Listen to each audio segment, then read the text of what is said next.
Thank you, Mr. President, for the opportunity to speak on Senate Concurrent Resolution 14.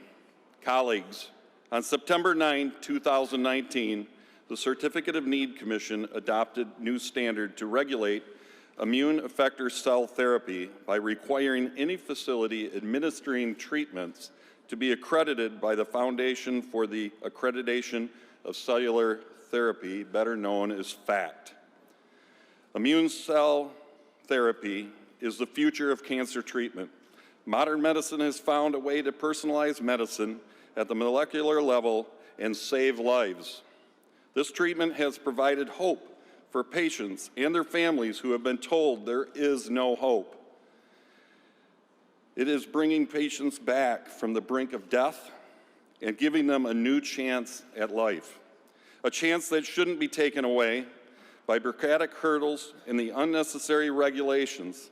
That's exactly what this new standard proposed by the Certificate of Need Commission would do.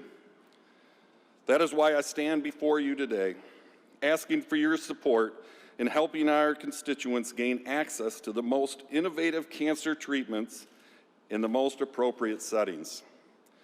Currently, there are 500 clinical tests underway in a variety of settings across the country. These trials are being conducted in both FACT and non-FACT accredited sites. Up until now, the manufacturers of this life-saving treatments have been able to determine the most appropriate setting for these clinical trials to take place. In some instances, it makes sense for a patient to stay closer to where they live, receive the treatment, obtain outpatient facility, and recover in the comfort of their home and community.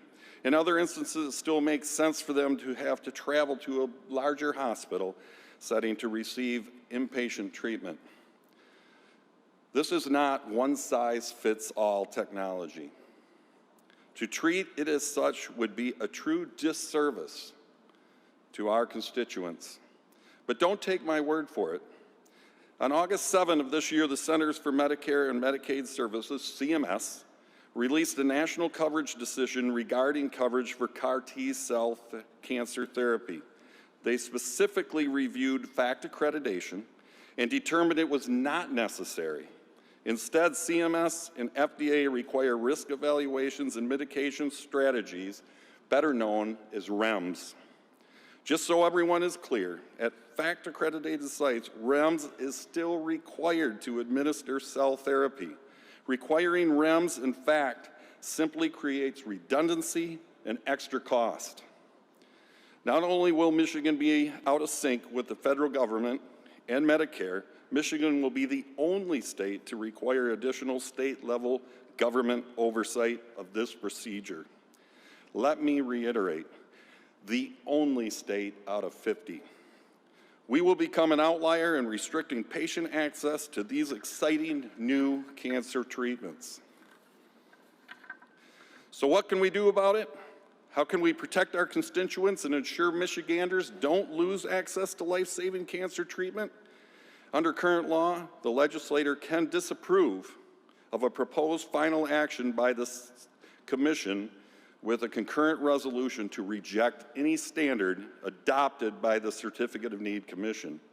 Senate Concurrent Resolution 14 before us today would do just that to this new standard.